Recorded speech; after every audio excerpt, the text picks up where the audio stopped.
The candlelight swayed gently, painting gold across the walls. Outside, the wind brushed against the old wooden frame, humming a tune only the night could remember. Somewhere in the stillness, an unseen voice whispered her name, not to frighten, but to soothe. It was a house that breathed softly, like it too was waiting to fall asleep. The air held the scent of lavender and thyme, faint, familiar, like the memory of someone you once loved. Every creak, every flicker of flame seemed to say, "You are safe here." There was no rush, no noise, only the rhythm of the quiet. A slow heartbeat in the dark, steady and kind. The darkness wasn't here to hide anything. It was here to hold you, to remind you that even in the unseen there can be peace, and even in the unknown there can be rest. Tonight, even the silence is watching over you. Morning came softly to the apartment, the way it always did. Through the thin lace curtains that swayed with the breath of the sea, the air carried the scent of salt and something faintly metallic, a reminder that the harbor lay just beyond the cobblestone street. Inside, light spilled gently over a wooden desk, across the rim of a porcelain teacup, and into the hollow quiet that had become Arthur Miles's world. Arthur was 68. His bones carried the quiet dignity of time, the kind that creaked, not with complaint, but with memory. He lived alone on the third floor of an aging building whose walls were the color of faded parchment. Every step on the wooden floorboards whispered softly, like someone sighing in the next room. He didn't mind. After all, the house had been speaking to him for years. His days unfolded with ritual precision. At 7 sharp, he brewed a cup of Earl Grey in the chipped teapot Eleanor had loved. She used to hum as it steeped, a low, wordless tune that lingered in the air long after her passing. He still heard it sometimes, or perhaps imagined it, between the soft hiss of steam and the clink of the teaspoon against porcelain. The clock on the mantel, his father's old grandfather clock, ticked with patient certainty. Each second was deliberate, measured, reassuring. It reminded Arthur that time still moved, even when he felt it shouldn't. He spent his mornings at the desk by the window, surrounded by books whose spines had curled from age. The scent of paper and dust was comforting, the perfume of his solitude. Eleanor's novels still lined the upper shelves, slim, poetic works about the sea, about loss, about remembering. He hadn't been able to touch them since she died 2 years ago. The thought of dusting them felt like erasing her fingerprints. Arthur wrote now only for himself, gentle, meandering paragraphs that no one would ever read. He said it kept him company. Words, unlike people, stayed when the room grew silent. Sometimes he would write about Eleanor, but not directly. She appeared as faint characters, women who hummed while the kettle sang, or who pressed wildflowers into pages of forgotten books. Outside, the world carried on. The occasional cry of a gull, the distant sound of a bicycle bell, the low hum of a neighbor's radio. All these small noises folded into the silence of the apartment, like threads in an old quilt. By noon, the light shifted. Dust floated lazily through the air, catching the sun in 1,000 tiny fragments. Arthur would pause, fingers resting on the typewriter keys, watching the particles drift. It was then that the quiet felt almost alive, breathing, expanding, listening. He sometimes spoke aloud, though no one was there to hear. "That's enough for today," he would murmur, setting his glasses down. His voice, low and deliberate, startled him in the stillness. It was strange, he thought, how easily one could forget the sound of their own tone. It was late afternoon when he noticed it for the first time. He had just finished a page, like a short reflection about loneliness and tides. The paper slid from the typewriter, crisp and clean. He placed it neatly on top of the growing stack beside him and leaned back in his chair. The air was still, the window slightly open to the soft hiss of the ocean breeze. He closed his eyes for a moment, letting the faint sound of waves lull him into that half-conscious place between thought and rest. Then, the whisper of movement. A single page turned itself. It wasn't sudden or violent. It was delicate, almost polite. A faint rustle, the soft sound of paper brushing paper. Arthur opened his eyes slowly, expecting perhaps a draft, though the air was calm. The curtains hung motionless. The window pane did not tremble. The top page of his manuscript had flipped over. He blinked. For a long moment he did nothing, only stared at it. The neat black letters facing down, the blank back of the page now staring upward. He waited as though the room might offer an explanation. None came. The silence resumed, undisturbed, like the ocean after a wave had passed. Arthur exhaled a quiet laugh. "Old houses," he murmured. "They breathe with you." He straightened the page, smoothed it down, and returned to his chair. But when he lifted his hands back to the typewriter, a strange thought lingered. Soft, absurd, but impossible to shake. It hadn't been the air, he was sure of it.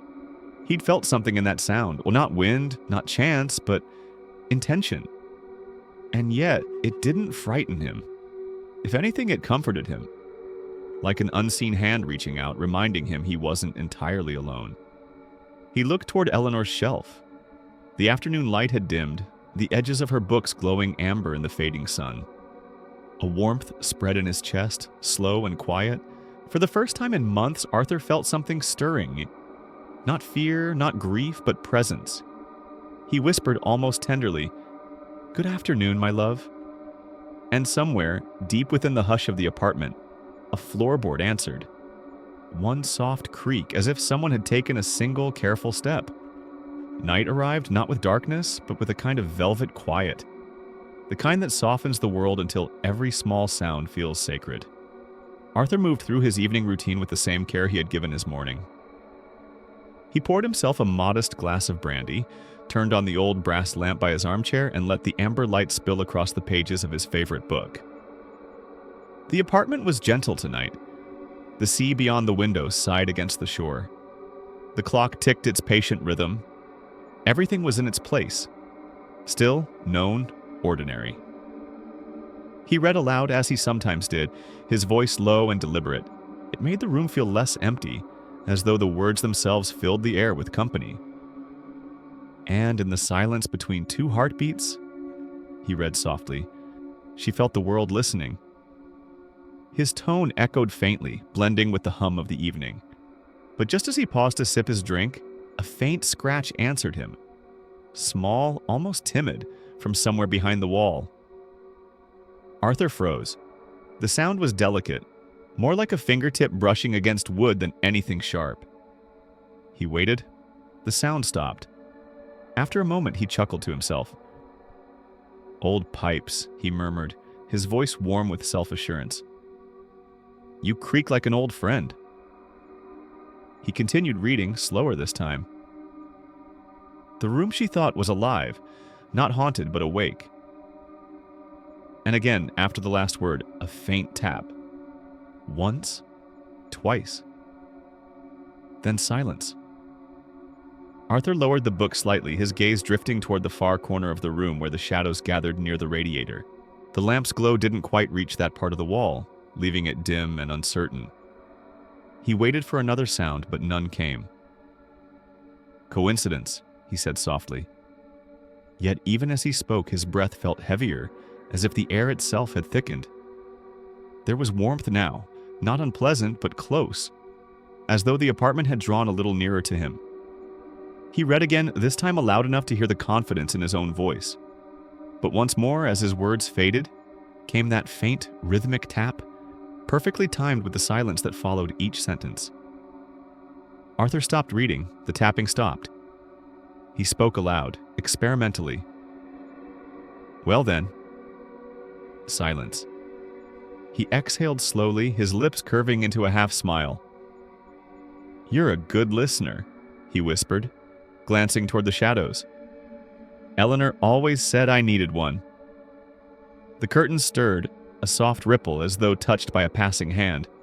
But the window beside them was closed tight. The movement was small, deliberate, almost graceful. The air no longer felt cool, it felt alive.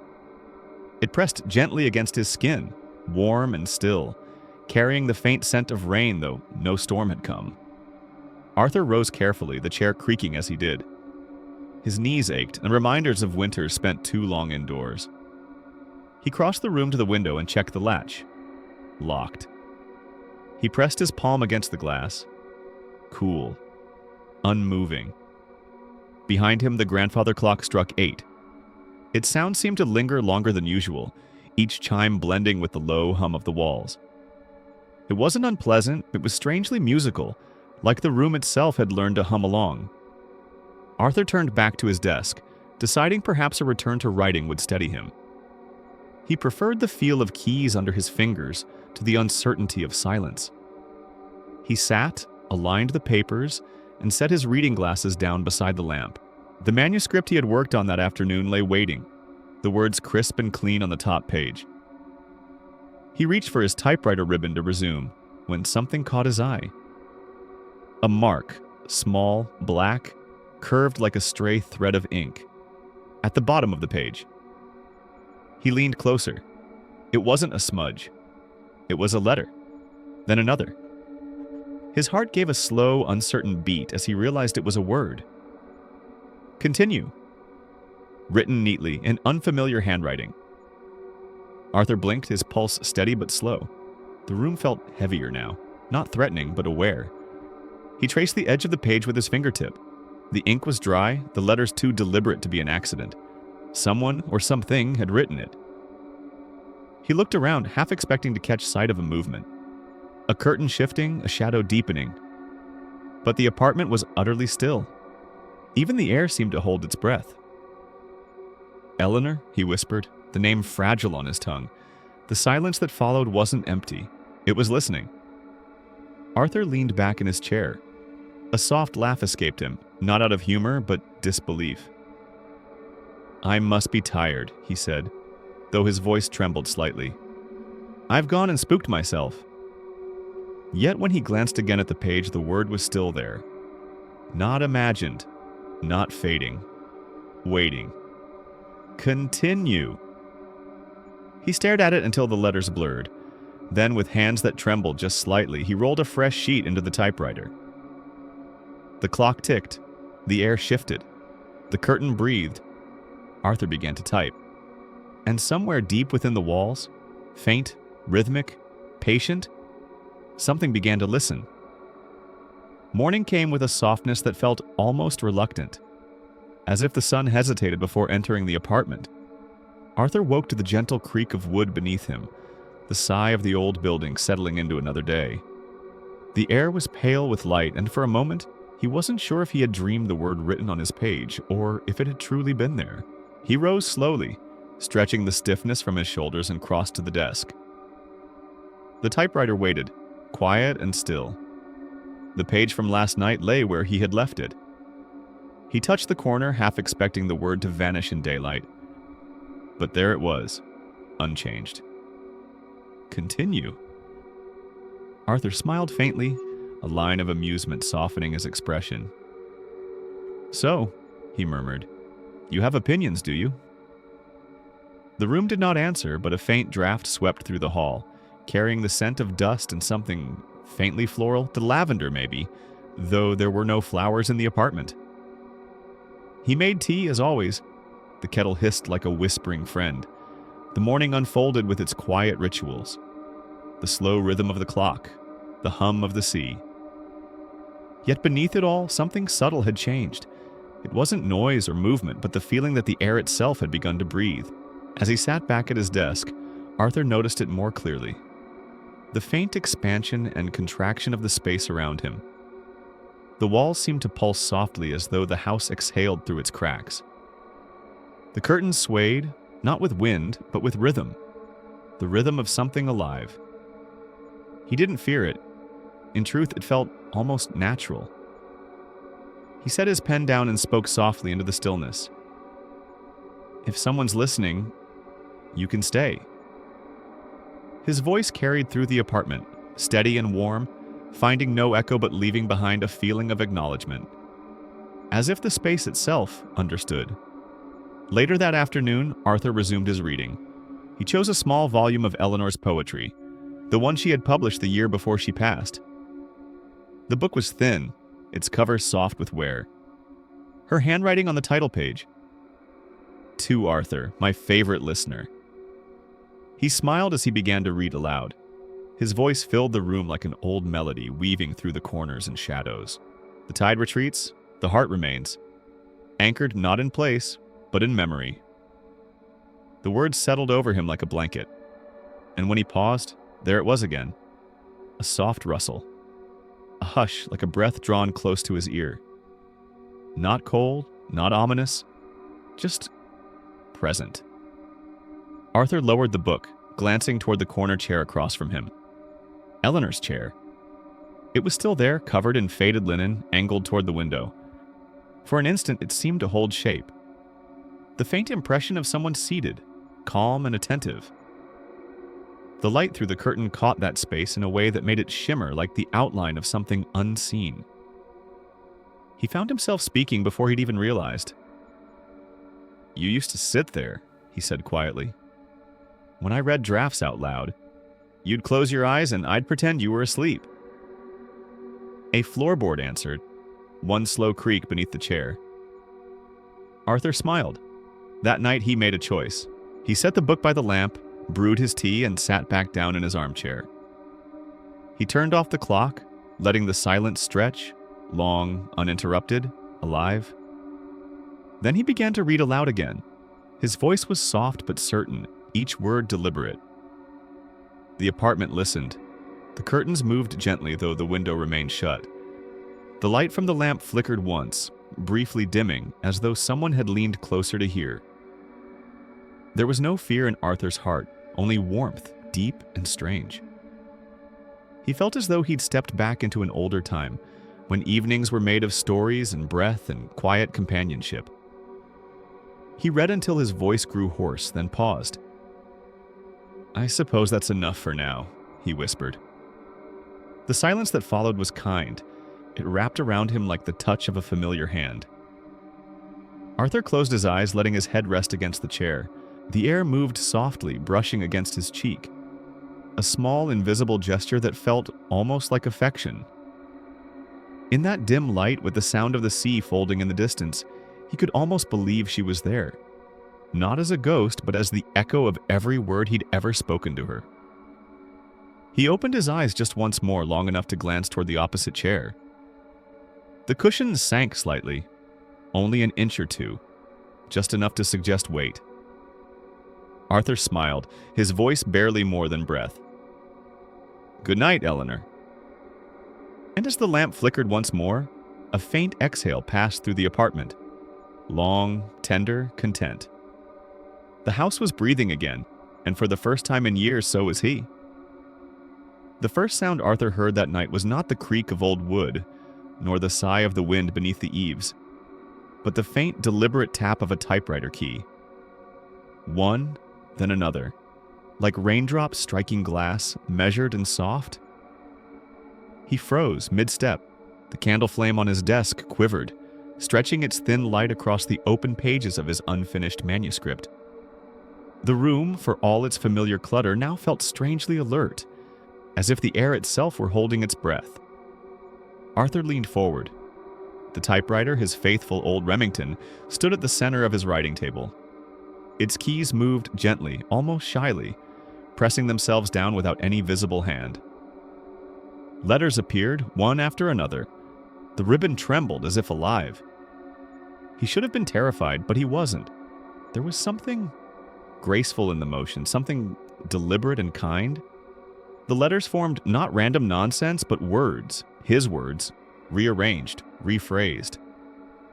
The ghost, if that was what it was, seemed to be editing him. He blinked, reading. "She did not vanish into the storm. She became the storm." Arthur's breath caught. That wasn't what he had written. His line had been clumsy, factual. She disappeared on a rainy night, but now it sang.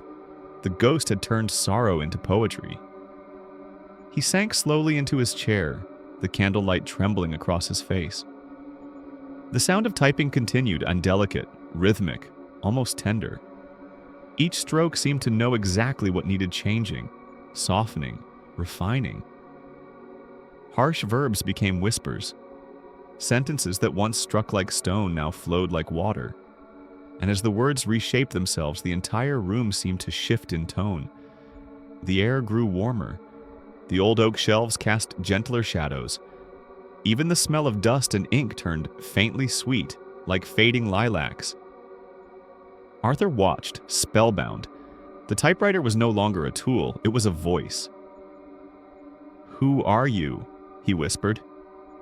His voice barely reached the space between him and the keys. The typing stopped. The silence that followed was immense. Then, one slow keystroke. "Listen." Arthur did, and he heard it. A faint hum beneath the quiet, the low, invisible sound of memory, of something or someone trying to speak through the veil of paper and time. His pulse slowed. He reached out a trembling hand and touched the edge of the page. The paper was warm. The keys began again, steady now, almost conversational.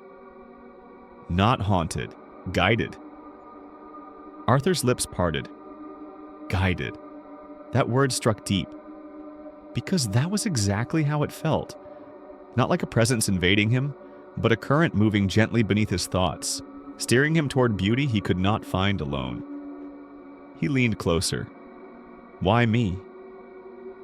This time, the keys paused longer. Then slowly they replied, "Because you listen."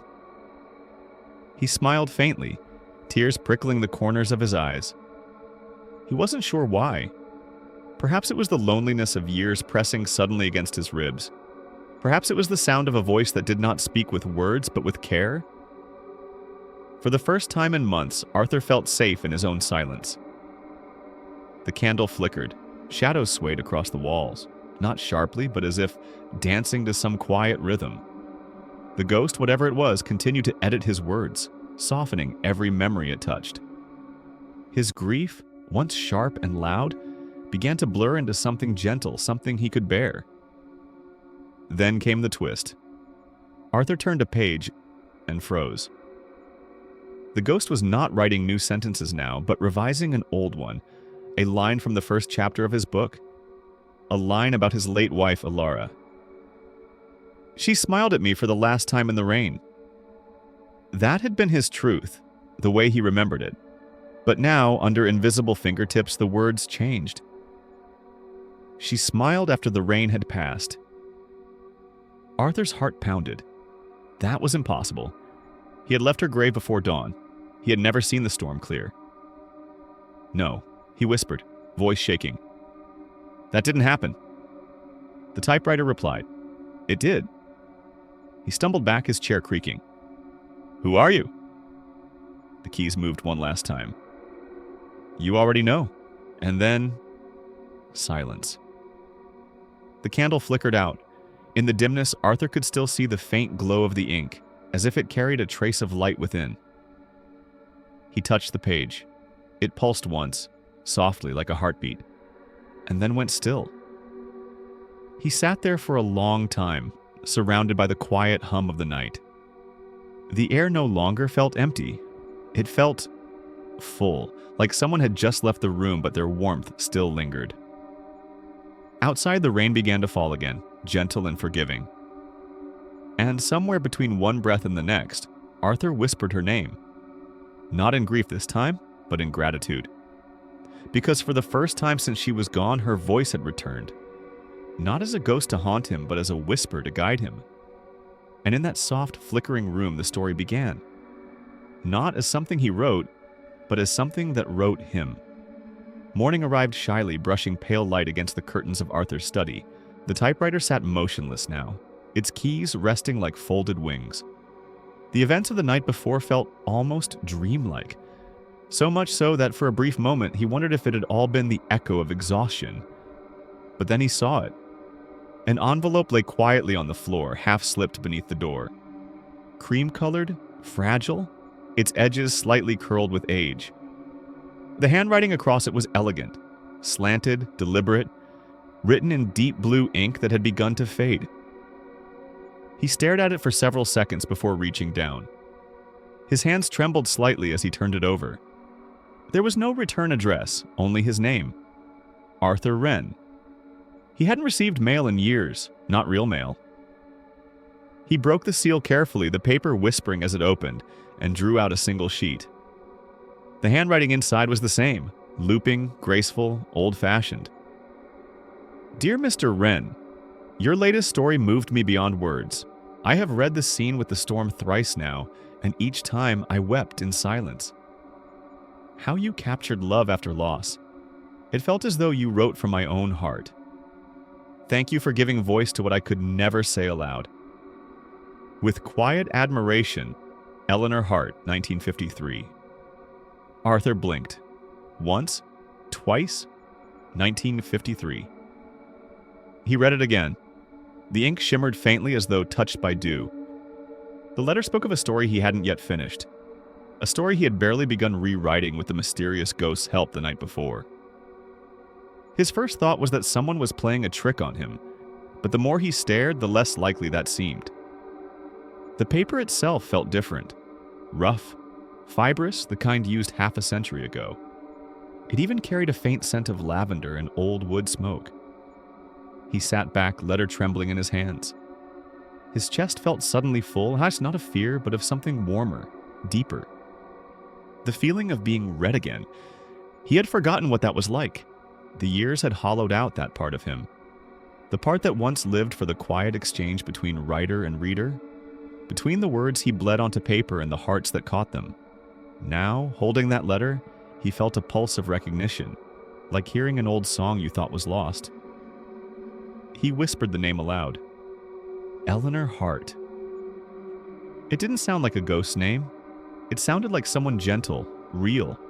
Perhaps a teacher or a widow who read by the window after dusk. Someone who had found comfort in the fragile worlds he used to build. He looked around the room. The candle from last night still sat half melted. The typewriter, though, still seemed to be waiting. Did you send this? He asked softly, as though the ghost might answer. A faint breeze slipped through the crack beneath the door, enough to make the edges of the letter flutter. Then the air grew still again. Arthur's gaze drifted toward the shelves where his old work sat in quiet disarray. His first novels, The Evening Clock, A Quiet Harbor, The Thread Between Us, all written in the days when words came easily and loneliness hadn't yet found him.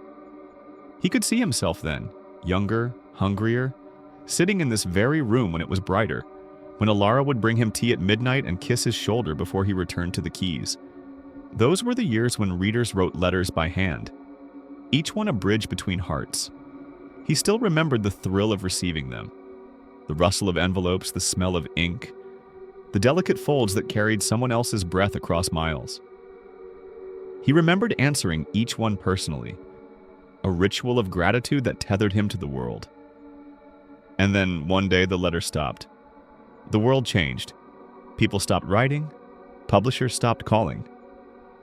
His hands slowed. The silence grew. Until now. Arthur rose and walked to the window. Outside fog rolled lazily through the garden, wrapping the trees in silver. He held Eleanor's letter up to the light. And for an instant he thought he saw faint handwriting on the back of the page, as though words had been written and then erased long ago. He turned it over. The marks were faint, ghostly, but he could just make out the impression of a line. I hope you never stop writing, no matter how quiet the world becomes. Arthur's throat tightened. It was such a simple sentence, yet it pierced through the years, through all the nights of doubt and solitude. Whoever Eleanor was, or had been, she had found him again, across time itself. He looked back at the typewriter. The silence in the room was no longer empty. It felt expectant. He sat, placed the letter beside the ribbon, and touched the keys gently, like touching the hand of someone unseen. I suppose we continue then, he whispered. The keys pressed down, one, then another, slow, deliberate. Words appeared across the paper. She found his letter at dawn, and though the world had changed, his words still reached her. Arthur smiled, eyes glistening. Yes, he murmured. That's exactly how it feels. Outside, the first bird of morning began to sing, and for the first time in years, Arthur felt alive again. Not because he was writing, but because someone, somewhere, maybe in another life, another decade, was listening.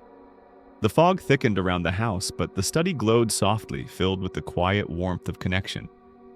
Between times, between souls, between those who write and those who read. And in that timeless stillness, Arthur Wren began to believe that no story ever truly ends. It simply waits to be found again. The clock struck midnight softly, and a low, rounded chime that seemed to hum through the floorboards. Arthur sat at his desk, surrounded by the quiet rhythm of the sea wind brushing against the glass. A single candle burned before him, its flame swaying slightly as though listening. He had begun to make peace with the strange rhythm of his nights. The loneliness that once wrapped him like a second skin was loosening, replaced by something gentler. A sense of company, faint yet unmistakable. Tonight the air felt different. Not ominous, not heavy, just attentive. Arthur adjusted his spectacles and smiled faintly. "Well then," he said aloud, voice low but steady. "Shall we begin?" He placed his latest pages before him, cleared his throat, and began to read. The tide returned at dawn, carrying with it the echoes of forgotten voices. His voice carried softly through the room, weaving between the shelves, between the quiet breaths of the candlelight.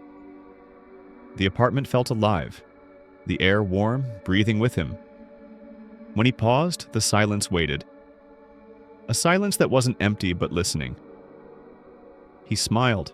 "Did you like that line?" 3 soft knocks answered from somewhere behind the wall. Deliberate, patient, like fingertips on old wood. Arthur froze. Then slowly the corners of his mouth lifted. 3 knocks. So that's a yes, is it? Silence. He laughed, the sound warm and unguarded. "Ah, so you can hear me." He tried again. "Would you like me to continue?" 3 knocks. He leaned back, chuckling softly. "Well then, my editor has returned from beyond the veil." He continued reading, and with every pause came a reply. 3 knocks for yes, 1 for no.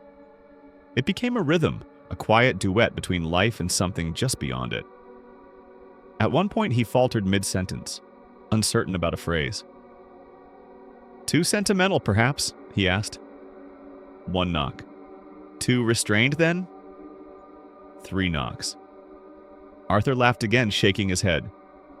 "Ah, you've got an opinion about everything, haven't you?"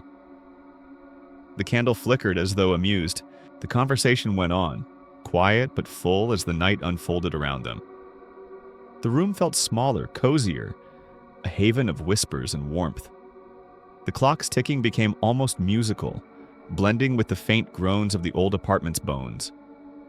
Between sentences, Arthur caught himself talking not just to the ghost, but to the air, telling stories from his youth, memories of literary parties and long nights spent editing beside his late wife. The ghost listened with the patience of a friend. He spoke of the letter he'd found that morning, of Eleanor Hart and her mysterious note from 1953. "Strange, isn't it?" he said quietly. "How words can travel farther than the people who write them." 3 gentle knocks followed, as if in agreement. He sighed. "Do you ever miss the world? The smell of rain, the sound of the postman, the feeling of holding a real book?" A long pause, then one single slow knock. Arthur's smile faded slightly. "Yes," he murmured. "I thought so." "Ha!" The flame quivered, drawing shadows against the ceiling. He stared at it for a long moment, the reflection trembling in his eyes. Then, as he reached for a blank sheet to start a new paragraph, he noticed something strange. In the lower right corner of the page, faint and almost invisible under the lamplight, was a smudge, a trace of ink that wasn't his. He leaned closer. The letters were delicate, looped, written in the same style as the mysterious letters that had been appearing. Margaret Lorne. Arthur whispered the name aloud. It tasted of old dust and forgotten shelves. He turned the page over. Nothing. Then again, in the faint corner of another blank sheet. The same name. A shiver passed through him, but it wasn't fear. It was recognition. He rose slowly, walked to his bookshelf, and began running his fingers along the spines of old books. His novels, histories, anthologies, the faded covers of stories long out of print. One volume caught his eye. New Haven Public Library Catalog, 1949. He pulled it out, flipping through its brittle pages. And there, on the inside cover, written in a clerk's neat handwriting, Head Librarian Margaret Lorne. He exhaled softly, his heart stirring with wonder. A librarian? It made sense somehow, the invisible editing, the gentle corrections, the reverence for words. A soul bound to books still wandering among them. He turned back toward the desk. Margaret, he said gently, is that your name? 3 soft knocks answered. Arthur smiled through the faint prickling of tears. You've been helping me write again. 3 knocks. Then, I suppose we're in this together, aren't we? The candle flame steadied, glowing with quiet affirmation. Arthur sat down once more, the manuscript before him, the ghost nearby. Together they worked in harmony, man and spirit, writer and reader, their words blending across the thin veil that separated their worlds. Outside, the tide rolled in, whispering against the shore like the turning of pages. And for the first time in years, Arthur didn't feel old, or alone, or forgotten.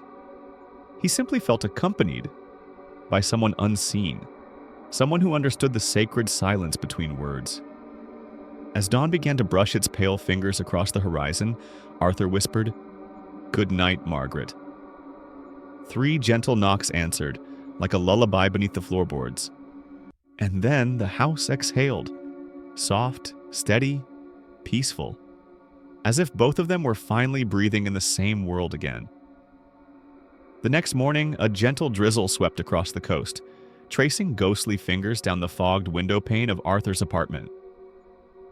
He stood there for a moment, cup of tea in hand, watching the harbor blur into shades of gray. Somewhere below, a gull cried, a sound both distant and achingly human. He hadn't slept much. His dreams had been filled with the whisper of pages turning, the faint brush of fingertips over paper, and the steady rhythm of 3 gentle knocks. Each time he awoke, he felt the presence still near, a quiet companionship that hummed at the edge of waking life. When the sun climbed weakly behind the fog, Arthur put on his wool coat, slipped Margaret's name into his pocket on a folded sheet, and left for the library. The town library was older than memory itself, an ivy-clad building of stone and time. Its tall windows caught the faint light like half-open eyes. The moment he stepped through the heavy wooden doors, Arthur was greeted by the familiar perfume of dust and paper, a smell that always felt like coming home. The librarian on duty, a young woman with kind eyes, greeted him with a polite smile. "Good morning, sir. Can I help you find something?" Arthur hesitated. "Yes, I'm looking for records about a woman who once worked here. Margaret Lorne." Her brows lifted slightly, then softened. "Ah, the name sounds familiar." She gestured toward the reading room. "You're welcome to check the staff archives in the back, though most of our wartime records are fragmentary." Arthur thanked her and made his way through the aisles. The whisper of his shoes against the old wood floor sounded almost reverent. He reached the back of the building, where old ledgers and yellowed files sat neatly arranged on low shelves. For nearly an hour, he turned pages with trembling fingers. Employee lists, newsletters, old correspondence, until at last he found it. A small entry in faded ink, dated May 1944. Margaret Lorne, head librarian, known for her outreach efforts during the war, organizing reading circles for soldiers stationed along the coast. Commended for morale work and the Comfort of Books initiative. Arthur smiled softly. She read to soldiers. He could almost see her, tall, graceful, eyes kind but firm. A woman who believed that words could shelter souls even when the world was burning. Another page revealed a clipping from the New Haven Herald. Local librarian missing during blackout. Last seen carrying lanterns and borrowed books for the troops. Believed lost during the coastal storm. He closed the folder slowly. His heart was caught between sorrow and awe.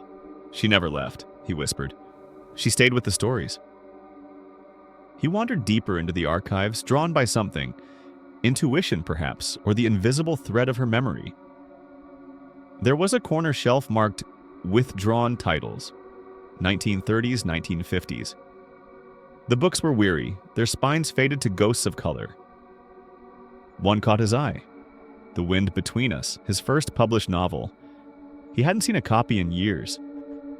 He took it down reverently, brushing the dust from the cover. The binding crackled softly as he opened it.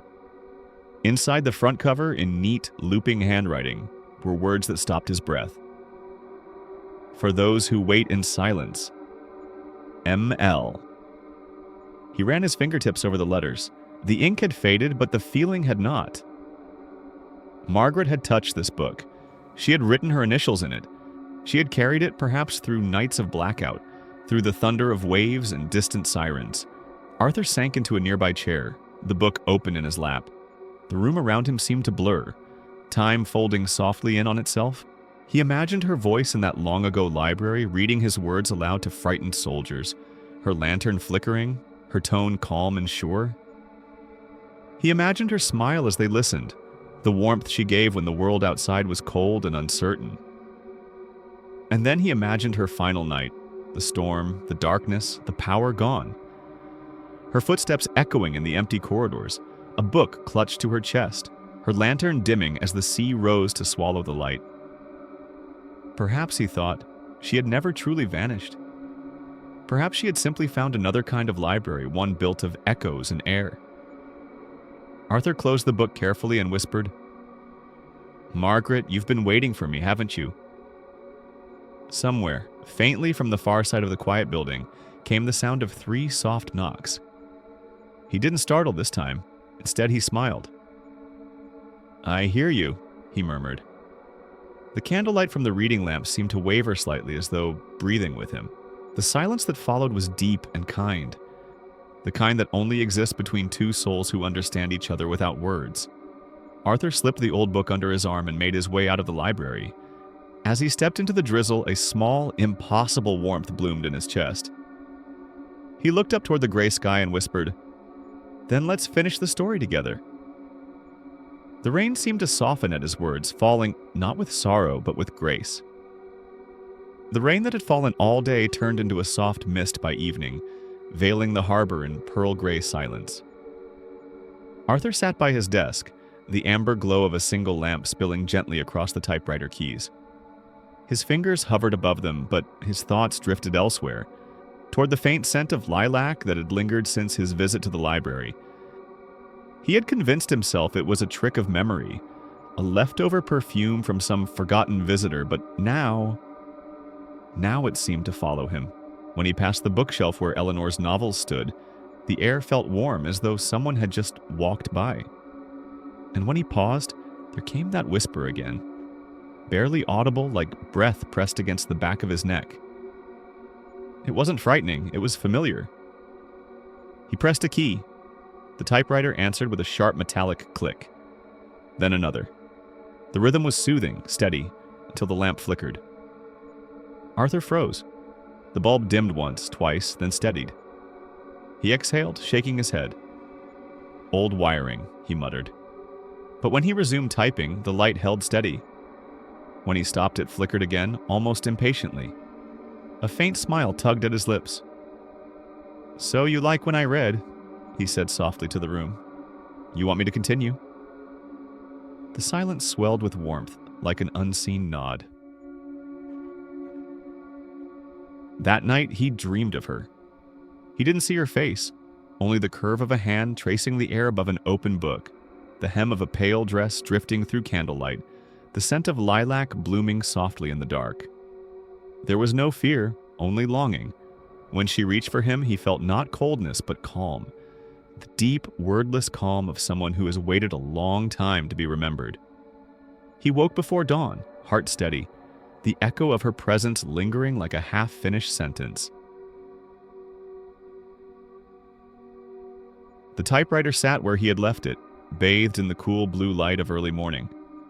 But the stack of pages beside it, his manuscript, looked different. Arthur leaned forward.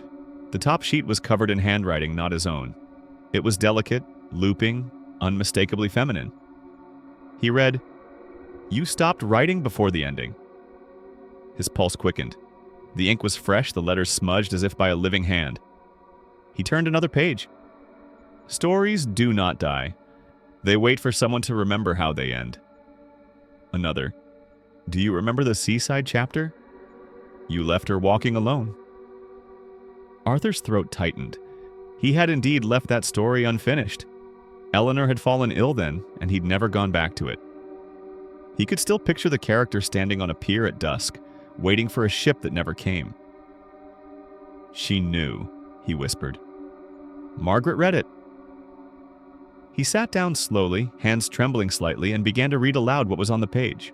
The words felt foreign and familiar at once, his voice and hers intertwined. When he reached the final line, a soft breeze stirred the curtains, though the windows were closed. The scent of lilac deepened. For the rest of the day, he found himself glancing toward the corners of the apartment.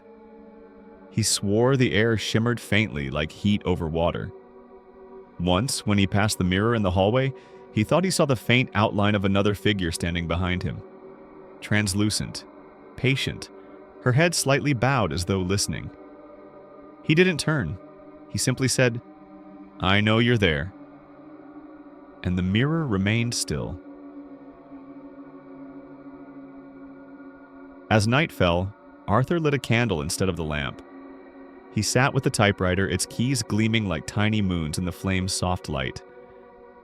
"Margaret," he said quietly, "if you're here, if you really are, then tell me what you want." The candle wavered, and then the typewriter began to move. One key pressed, then another. Slowly, deliberately, as though guided by unseen hands. "Finish what we began." Arthur exhaled a trembling breath. "We?" he asked. The room answered with a single gentle tap, like a heartbeat against the wood. He leaned back in his chair, overcome not by fear but by an aching tenderness. Margaret's presence wasn't a haunting, it was an echo of devotion, a yearning unfinished. Through her, the loneliness that had shadowed his days began to soften. He imagined her there, across the room, perhaps seated where Eleanor once read in the evenings, her form outlined faintly in gold candlelight. "I'll finish it," he whispered. "For both of us." The air seemed to sigh with relief, and for the first time in years, Arthur felt completely awake, alive within the stillness, cradled by the quiet pulse of something eternal. Outside, the fog rolled past the window in slow waves, and the sea whispered against the rocks below. The candle burned steadily through the night, and the apartment breathed in time with him. Slow, sure, alive. The candle burned low, its flame a trembling heartbeat in the dark. Arthur sat at his old oak desk, the one that creaked softly like an aging friend, and stared at the typewriter resting before him. The keys gleamed faintly, waiting, patient, alive. He inhaled. The air was heavy again, thick with the scent of lilac and dust, the ghostly perfume that had begun to accompany his nights. It was not unpleasant. In fact, it reminded him of spring mornings long ago, of library corridors and sunlight filtered through lace curtains. But tonight, the air seemed to listen. He lit another candle, its light pooling across the paper. The room looked softer that way. Shadows became less like threats, more like memories leaning closer. "What do you want from me?" Arthur whispered. The silence pressed back, deep and velvety.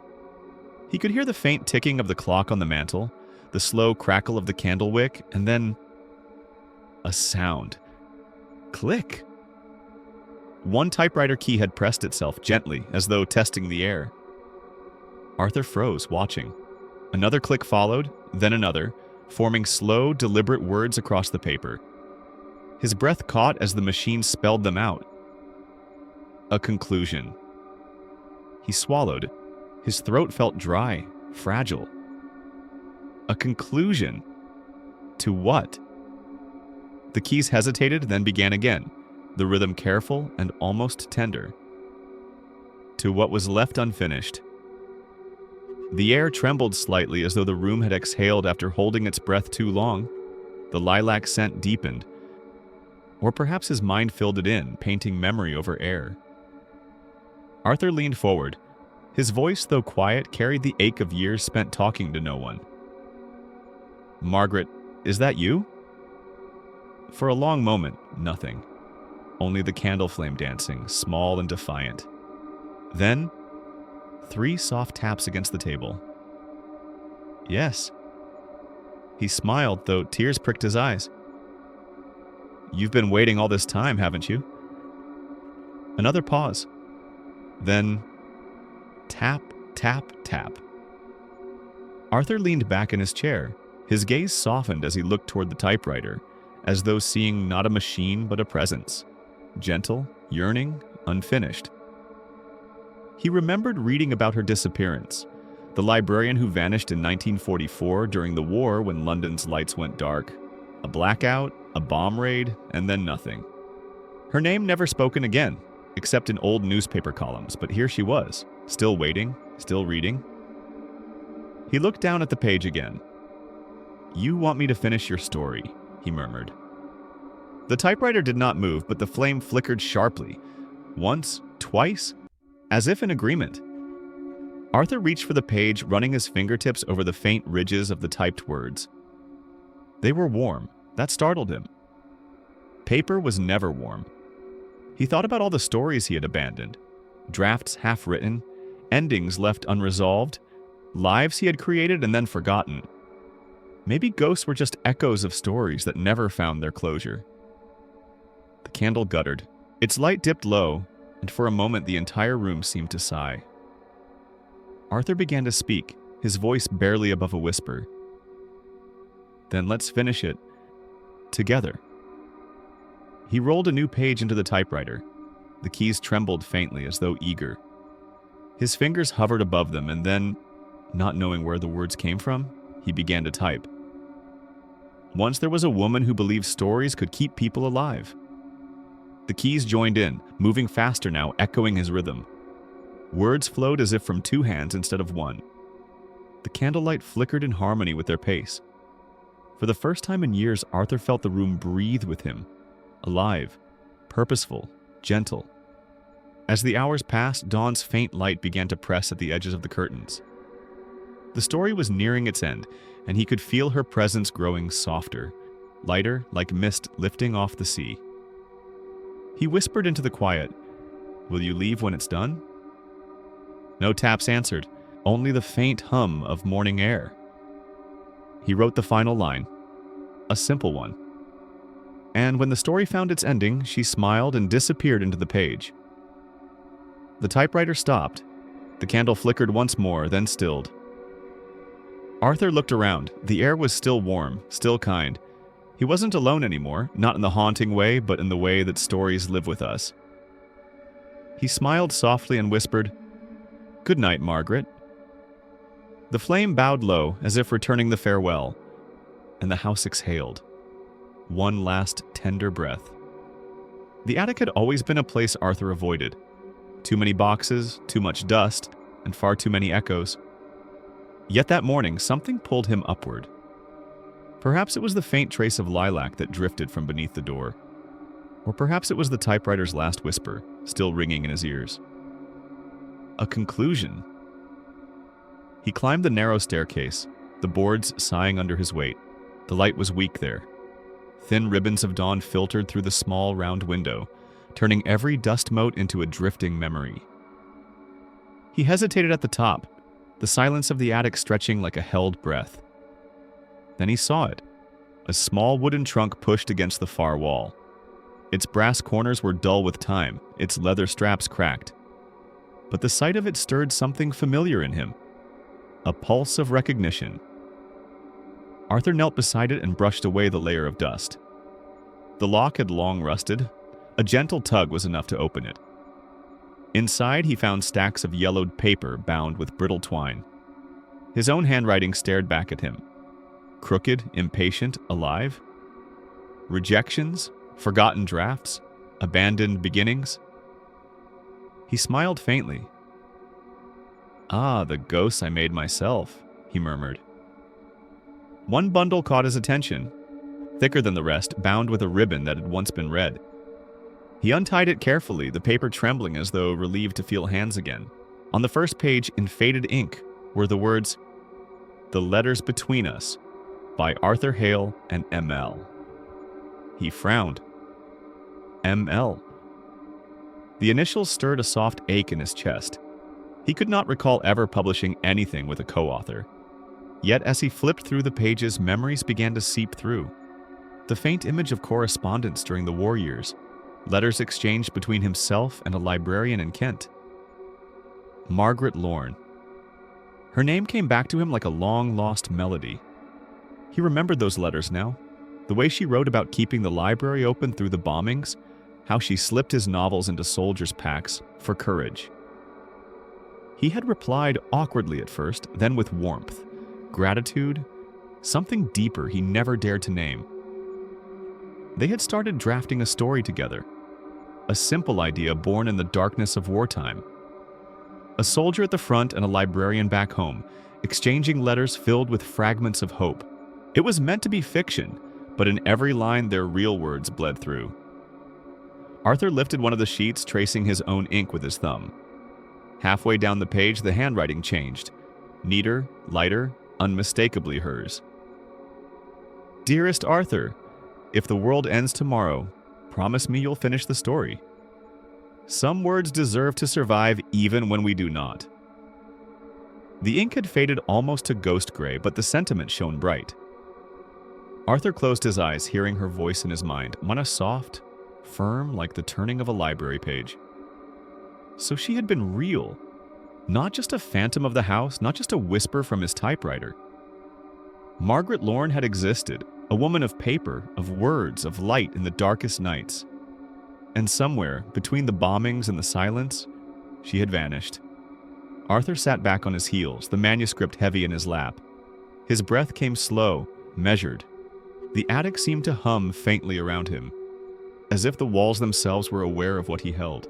He whispered, almost to himself, "You've been trying to remind me all along, haven't you?" A faint sound answered him. A soft creak like the weight of footsteps moving across the old wooden floor. He did not turn. He didn't need to. He smiled. "Margaret, you were my first reader," he said quietly. "And my unfinished story." The wind outside stirred the eaves, and for a moment he could have sworn he heard a woman's voice. Faint, distant, threaded with warmth. Whisper back, "Then finish it, Arthur." He looked again at the title page, his fingers trembling as though touching something sacred.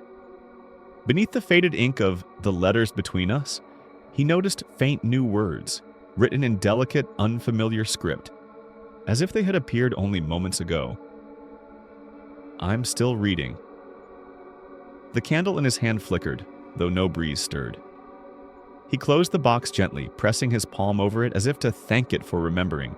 Arthur rose, his old knees protesting, but his spirit lighter than it had felt in years.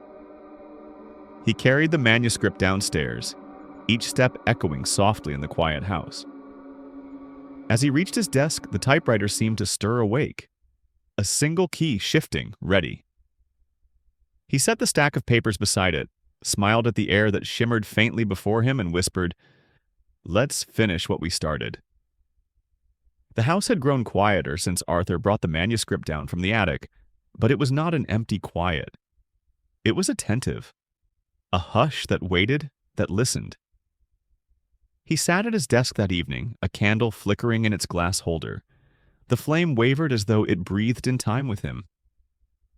Outside, the ocean sighed against the distant rocks, slow and eternal. Inside, only the typewriter spoke, soft, rhythmic, alive. Arthur's fingers moved with unusual certainty. Words poured out of him, fluid and unhesitating. The typewriter keys struck like a steady heartbeat, yet there was something strange about their rhythm. Every so often, his hands would pause, and the keys would continue on their own, completing a thought he hadn't yet formed. It was as though two sets of fingers shared the same instrument, his and another's, invisible but sure. He didn't stop, He couldn't. The story was returning to life. In it, the soldier wrote home from the battlefield, his letters inked with both hope and fear. The librarian replied, her words tender and steady, keeping him anchored to a world beyond the smoke. As Arthur wrote, he could hear her voice narrating beside him, soft, composed, touched with that faint English lilt that had once lived in her letters. "You always wrote to remember, not to escape," she whispered through the candlelight. "You wrote to keep the world kind." Arthur smiled faintly. "I don't remember writing that line," he said aloud. The typewriter paused, then struck 3 deliberate letters. Y-E-S. A gentle chill passed through him, not fear, but awe. The boundary between his story and his room, between himself and her, had grown thin as mist. Each sentence he wrote shimmered faintly on the page, as though carrying its own pulse. He described the librarian sitting at her desk by the blackout curtains, candlelight on her hands, ink on her sleeves, and in the corner of his eye he saw her. The outline of a woman, faint and golden, her presence overlapping with the image in his words.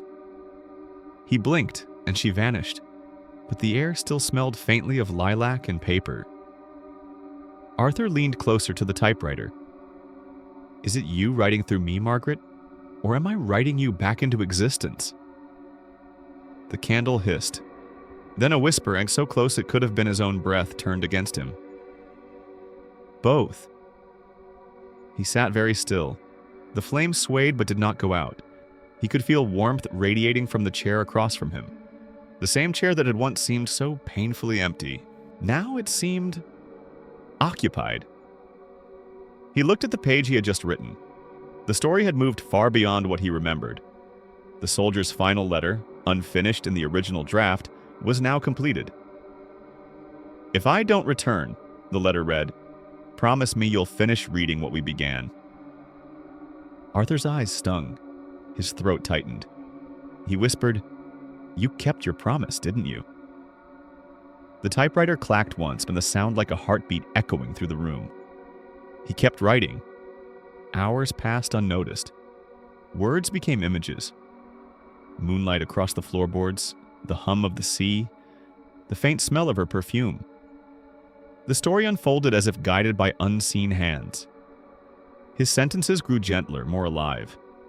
He wasn't crafting them, he was channeling them. Every keystroke sounded like an invocation, every line another step towards something vast and sacred. Then, as midnight deepened, the candle flickered violently. Arthur stopped typing. The air had changed, denser now, filled with a subtle hum, like wind pressing against glass. He could feel her there beside him, close enough that the hair on his arms rose.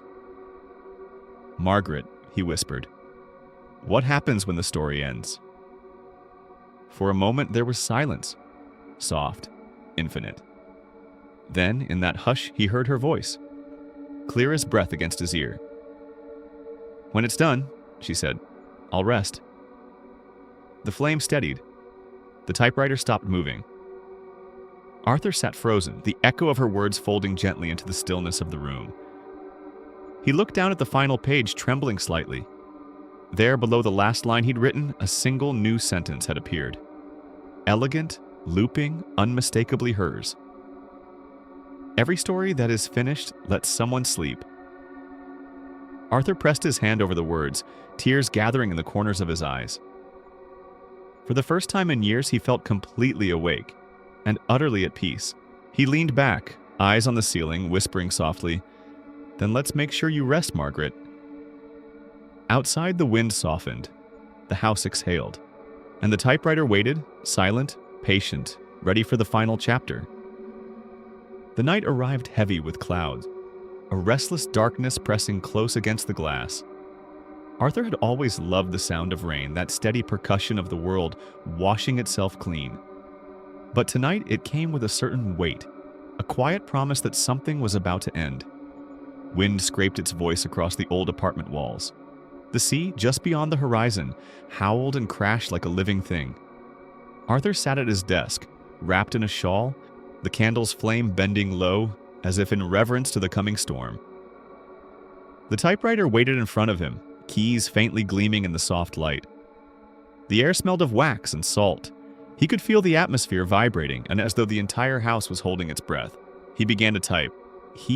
Slowly, deliberately, each word fell into place. The soldier's story was nearing its end. His letters grew softer, filled with gratitude rather than fear. The librarian's replies carried the tone of a woman who had already learned to say goodbye. Arthur's fingers trembled, but not from weakness. It was something deeper. The ache of completion, the strange grief of letting go. Outside, thunder rolled, long and low, like the sky speaking in its sleep. The lights flickered once, then failed. Darkness swallowed the room, save for the candle. For a heartbeat, Arthur could see nothing. Then lightning struck, a searing white flash that split the night. In that instant, he saw her. The silhouette of a woman standing near the desk, calm, patient, her outline formed of light and dust. Her hands rested gently over the pages of his manuscript. Arthur didn't flinch. He simply smiled, the kind of smile born from understanding rather than surprise. "I suppose it's fitting," he whispered. We finish in the dark. The wind moaned through the cracks of the window pane. The candle's flame wavered and steadied again. He began to type once more, the sound soft and deliberate in the deep hush of the storm. Each stroke carried more meaning than words could hold. He wrote of the final meeting between the soldier and the librarian, how they sat together in silence, hands touching across the table, knowing the world outside would soon change forever. He described her eyes luminous and filled with memory, the way she whispered, "Even when you stop reading, I'll still be listening." The candle flickered. Another flash of lightning and another glimpse of her face. This time she was closer. Her expression was tender, almost maternal. Gratitude and sorrow mingled in the same glance. Her lips moved, but the sound came like a sigh within the walls themselves. "Thank you." Arthur's vision blurred. He blinked the tears away and placed his hands once more upon the keys. He knew the sentence he was about to type would be the last. The end she had been waiting for. And she turned the final page. He paused, the words still warm on the paper. The candle guttered, its light dancing wildly. The wind rose in a final surge, rattling the windows. Then, silence. A soft exhale filled the room. It wasn't the storm, nor the sea, nor Arthur himself. It was something quieter. A sigh, as if the house itself had just released its breath. The flame steadied. The shadows softened. Arthur sat still for a long time, watching the page curl slightly at the edges. The typewriter keys glimmered faintly in the candlelight, no longer restless, no longer moving. He whispered into the stillness, "Is that enough, Margaret?" No reply, only the sound of rain easing against the window, gentler now, as if the storm had drifted elsewhere. He leaned back in his chair, exhaustion wrapping around him like a blanket. A peace he hadn't felt in decades settled into his bones. The silence felt different now, not empty but fulfilled. The candle burned lower, shrinking into itself. Arthur closed his eyes, smiling faintly. Somewhere deep within the quiet, the faintest sound of a page turning echoed once more. Just one. Then all was still. Outside, the storm passed over the sea, leaving behind the hush of dawn and a home that finally, after so many years, knew how to rest. Morning came in soft gray layers. The storm had passed, leaving the world rinsed and hushed. A faint light trickled through the salt-streaked window, brushing over Arthur's typewriter, the still candle, and the final page resting in the tray. Words perfectly aligned, no smudges, no hesitation. Arthur woke in his chair, neck stiff, but his heart unburdened. For the first time in years, he felt accompanied, as though the silence surrounding him now carried a pulse, faint but kind. The story was finished, but he couldn't bring himself to put it away. Instead, he reached for the manuscript, smoothing its wrinkled edges, and whispered, "Let's read it, shall we?" He wasn't sure who he was talking to, perhaps himself, perhaps her. Either way, it felt right. He lit a new candle.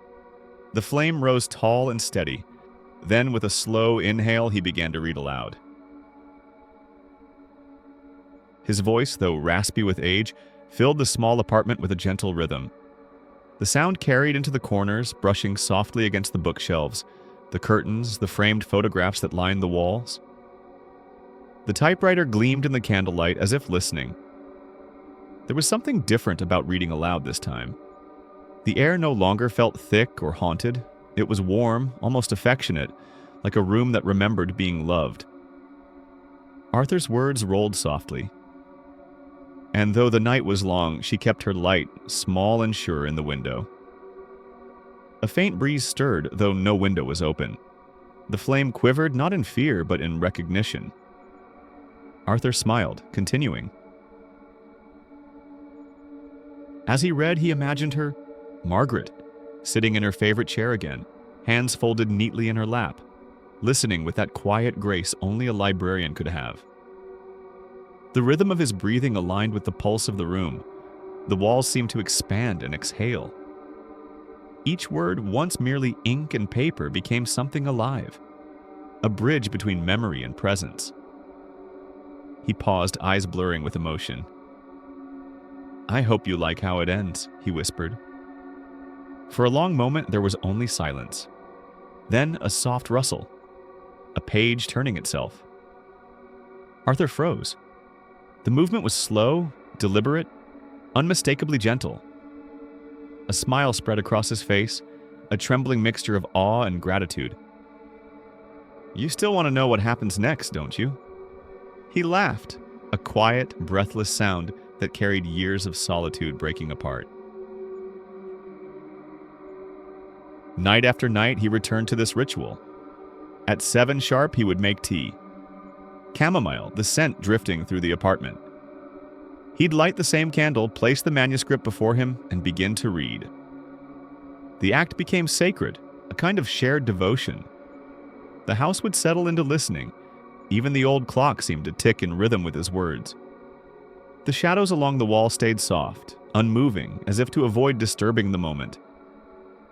He no longer feared the unseen. He had come to understand that love, like in all its quiet forms, sometimes lingers not to haunt, but to witness. On the 5th evening, he faltered mid-sentence. His throat caught on a line, a tender one, where the soldier confessed he had never truly been alone. Arthur blinked, clearing his voice, but before he could continue, the page lifted gently. It turned soundlessly. The candlelight trembled. Arthur's heart slowed. He stared at the page, his eyes soft with wonder. "Thank you," he murmured. No voice replied. No chill filled the air. Only the faint scent of lilac, her perfume, drifting like a sigh through the room. He went on reading, each word slower now, reverent, as if savoring a secret. That night, as he finished, he didn't feel exhaustion. Only a profound peace, deep and resonant. He closed the manuscript and placed a hand upon it, whispering, "Good night, Margaret." Somewhere between silence and breath, the faintest whisper brushed his ear. "Good night, Arthur." He smiled. The sound wasn't frightening.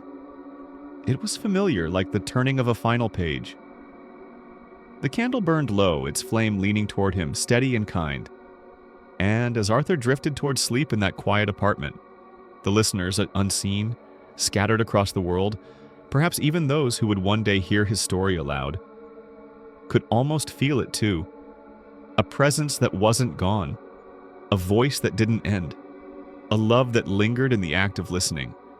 The morning light slipped softly through the curtains, gilding the dust motes that drifted in the air like quiet thoughts. Arthur hadn't slept much. The story, now complete, seemed to hum inside the house. It was as if each wall remembered the words that had been spoken within them, and now whispered them back in a language only the soul could hear. He was making tea when the doorbell rang, a small, hesitant chime that wavered through the still air. Arthur set down the cup, wiped his hands on a cloth, and opened the door. "Morning, Mr. Wren," said Mrs. Heller, his elderly neighbor. She clutched a basket of muffins, her eyes darting from his face to the interior beyond him. "I hope I'm not disturbing you. I just thought I'd check in. The lights were flickering again last night, and, well, I thought I heard voices." Arthur smiled faintly, that patient, faraway smile that had returned to his face since the story's ending. Voices? He repeated, as if tasting the word. Yes, Mrs. Heller said, lowering her voice. You and someone else. A woman, I think. Reading. It was quite late. Lovely tone, though, calm and lilting, like a bedtime story. Arthur's gaze drifted to the parlor door. Behind it, the typewriter sat silent upon the desk. A candle melted low beside it. The faintest hint of lilac still perfumed the air. Ah, he said softly. That would have been me. Mrs. Heller tilted her head, unconvinced. Both voices. He met her eyes then, kind, unguarded, but unreadable. Perhaps, he said, the story wanted to be heard twice. For a moment she simply stood there, unsure whether he was jesting. Then she smiled politely, the way one does when humoring gentle eccentricity. Well, whatever it was, it sounded beautiful, she said. Like two hearts breathing together. Arthur accepted the basket and thanked her. They spoke for a few more minutes. The weather, the creak of the fence, her cat who'd taken to sleeping on his porch. All the ordinary things that tethered life to reality.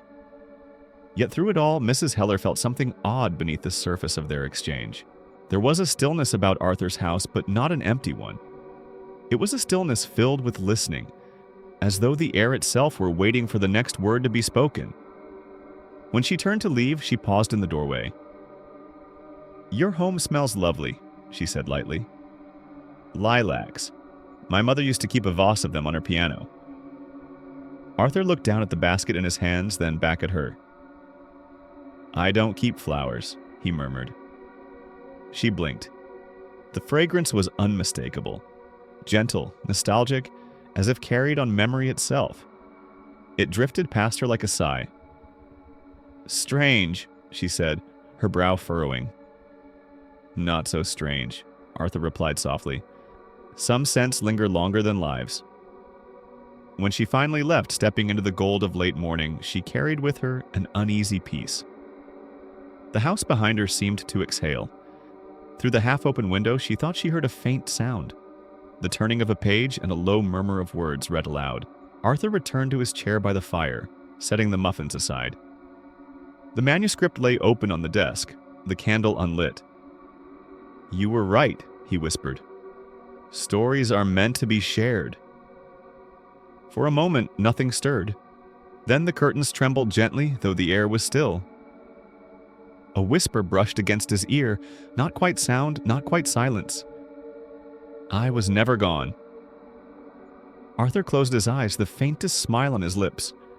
The scent of lilacs grew stronger, warm and wistful, like a memory wrapping itself around him. Outside, Mrs. Heller glanced back one last time. Through the dim window, she saw Arthur's silhouette, head bowed, reading softly to the empty room. And though she could not hear the words, she somehow felt their rhythm in her chest. The echo of companionship, the hum of an unfinished love finding its rest. The world around them felt subtly changed, as though the veil between the living and the remembered had thinned, just enough for kindness to pass through. And somewhere, in that hush of two worlds meeting, a ghost turned the page. Morning came quietly, as if afraid to disturb the hush that had settled over Arthur's home. The rain from the night before had stopped, leaving the world rinsed and trembling in light. Dew shimmered on the windowpane like faint tears of dawn. Arthur stirred in his chair by the desk where he must have fallen asleep again while rereading his finished manuscript. The candle beside him had burned down to a soft stub of wax, and the typewriter, that steadfast companion of endless nights, sat motionless, glinting faintly in the pale light. He stretched, slow and deliberate, then noticed something. A single sheet of paper had been rolled into the typewriter overnight. The ribbon was smudged faintly, as if touched by trembling hands. Arthur leaned forward. The air carried that familiar trace of lilac. His heart began to ache before his eyes even reached the words. Centered neatly on the page, in delicate cursive strokes, were the words, "Thank you for finishing what I could not." He sat motionless for a long time, letting the sentence settle in the silence. There was no name, no date, just the finality of completion. Yet the moment he read it, he knew. Margaret. She had left her signature not in ink, but in presence. In the perfume that lingered, in the quiet warmth of the air, in the way the house seemed to exhale after years of holding its breath. Arthur lifted the page as one might lift a fragile relic. His eyes glistened with something that was not quite grief and not quite joy. Perhaps both, perhaps neither. "You were always the ending," he whispered. He placed the note on the desk beside the manuscript, aligning it perfectly with the margin, as though arranging two halves of a heart that had finally found each other. That night, sleep came easily, soft, unresisting, and with it came a dream so lucid it felt less like slumber and more like crossing a threshold. He found himself standing in a vast library. The ceilings were lost in shadow, the shelves endless, spiraling upward like constellations. The scent of paper and lilac filled the air. Lanterns floated between the aisles like patient stars. Everywhere there was the faint sound of pages turning. He walked slowly down an aisle lined with books he had never written, yet somehow knew by heart. As he passed, the covers glowed faintly, as if each title recognized him in return. There were no faces, only presences. Unseen readers whose quiet devotion filled the air with reverence. And there, at the far end of the corridor, stood Margaret. She was exactly as he remembered her from the photograph he had found weeks ago. The librarian in her wartime uniform, a book clasped gently in her hands, her expression serene and kind. But she was luminous now, her form woven of light and memory. Arthur's throat tightened. He wanted to speak but found no words. She raised her hand in farewell, a simple, graceful motion like closing a chapter. Her eyes were tender, full of gratitude.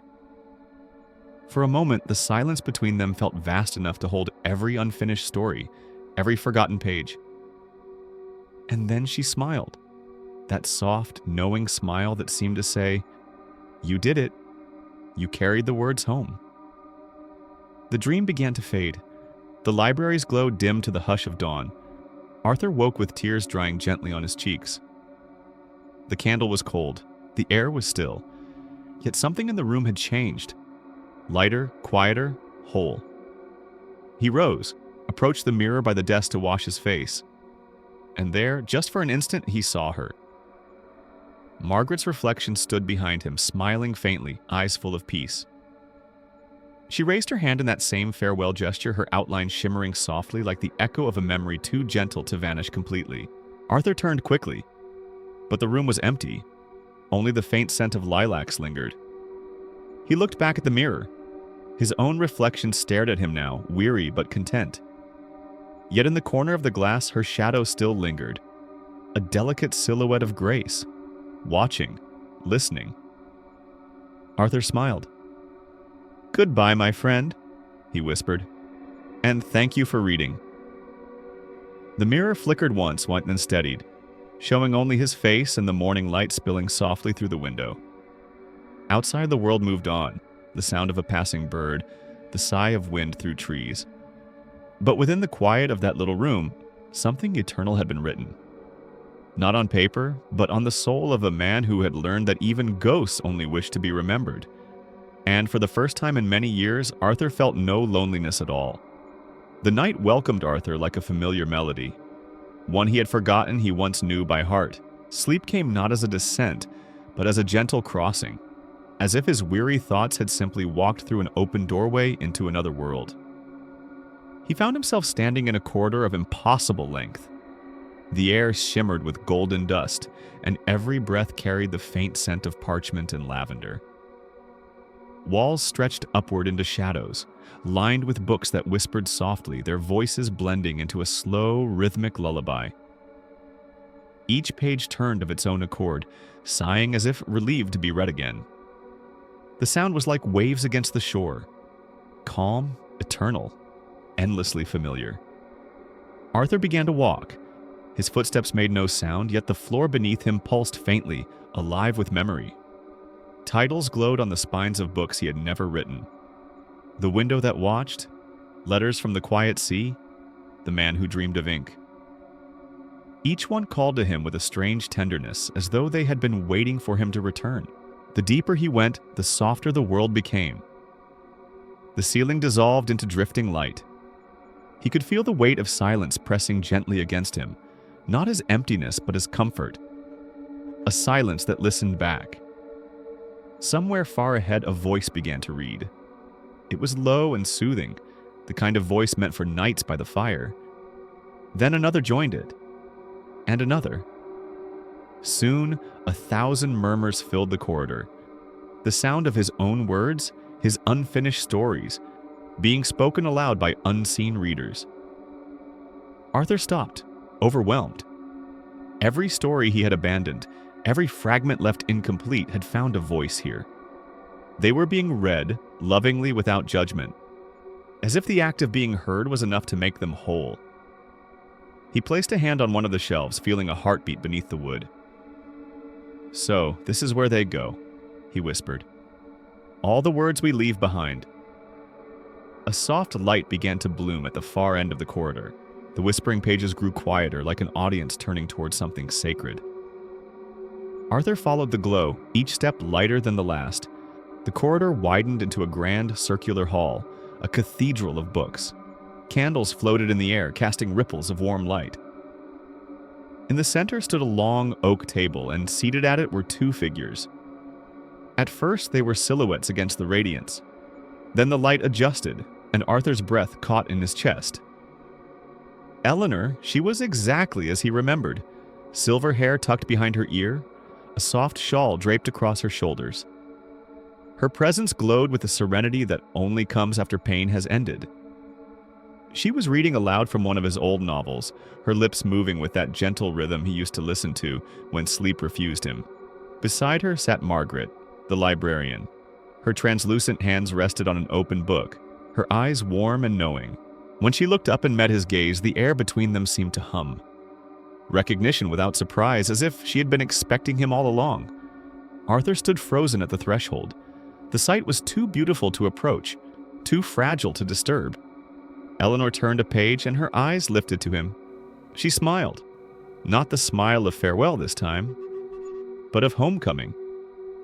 "You've come," she said softly, her voice as clear as it had ever been.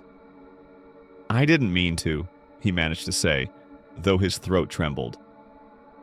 "None of us do," Margaret replied with a hint of laughter in her tone.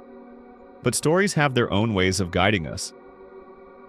Arthur took a few hesitant steps closer. The air felt lighter now, fragrant with lilac and the salt of distant seas. "I thought—" He faltered, unable to finish. "I thought you were both gone."